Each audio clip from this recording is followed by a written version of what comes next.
So the full extension, that's consistency. And I like to explain it with, we all had protractors when we were in kindergarten. I go through this one with you? No. Okay. And that protractor is a thing that you stick in the paper, and it has a sleeve for a pencil, okay? Right. And as you twist the point that you stuck in the paper around, that pencil makes a perfect circle, okay? So that sleeve, if that sleeve was bent, okay, and you stuck your pencil in that bent sleeve, okay, and you did everything, you angled it just so that the pencil would get down onto the paper, but then you took the center of it and you twisted it, you never were able to make a perfect circle. And you looked around the whole class and everybody's drawing these beautiful perfect circles, and you didn't. And you weren't smart enough to know that she gave you a broken protractor. So you went away from kindergarten with a lifelong complex. Never wanted to touch another protractor again. Okay? They don't work for me. They don't work for me. But can you see how our arm is the sleeve of that protractor and the shaft is a pencil? And we can draw a perfect circle if we've got a fully extended lead arm. Okay? All right? The shoulder's the point. Okay?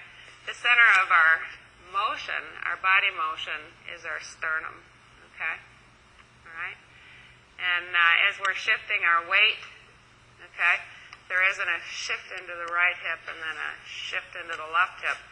There's a transfer of weight. I've got vertical pressure right now, 50-50 in both feet. I'm going to go over to a point where I'm 55-45, target foot 55. As I extend the right side and bend the left side, I'm just transferring the pressure, okay? But I haven't shifted anything, okay? That would be a shift, okay? So to keep myself centered, I'm just transferring. I just wrote a paper about this. If you're standing on a milk crate, and I haven't done this in a while, I'm 50 years old, or then some. But if you're standing on a milk crate and you went like this, you see how you'd teeter? I'd have to dump all those balls in order to do this. So that milk crate, you know, you find where you're going to be balanced and then go ahead and turn on top of that, okay? And then that keeps your center of pressure constant and your low point constant, okay? Well, how is it, like, every golf instruction book you ever read, they talk about shifting your weight from the left to the right, and, you know, I mean, that's just, everything you said here just throws that out the window. I mean, it does. Really it does. Shifting your weight, all you're doing is just... You're turning back and turning through. Yeah. Right, and it's a transfer of weight. And so the terminology, there isn't a standard in golf instruction where everybody should use this term, okay?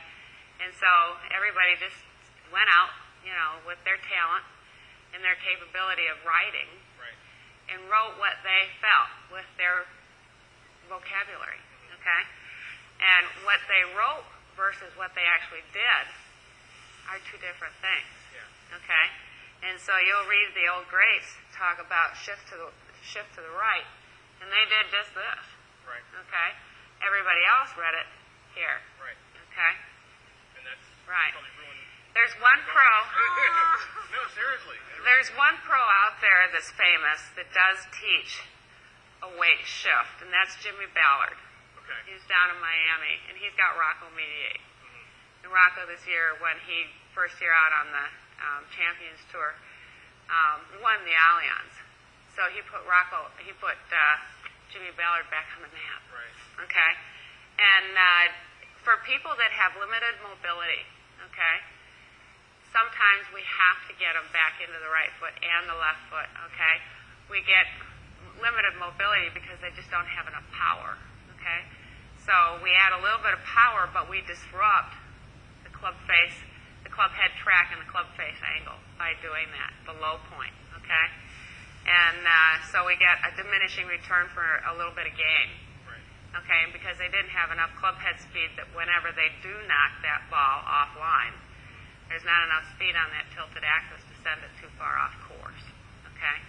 And so for my senior citizens or for anybody that has a medical issue, you know, that can't stay on the left leg, and I have to get power somehow, I'll go ahead and incorporate a shift into the right foot. So there isn't one perfect way for everybody, but there is something to attain to. Okay, so that's basically the description that I just gave you. I would much rather be turning and knowing that I'm going to hit the ground in the same spot every time by keeping my center centered than going back here and trying to get here and not go too far or not go enough. Okay? All right. Make sense?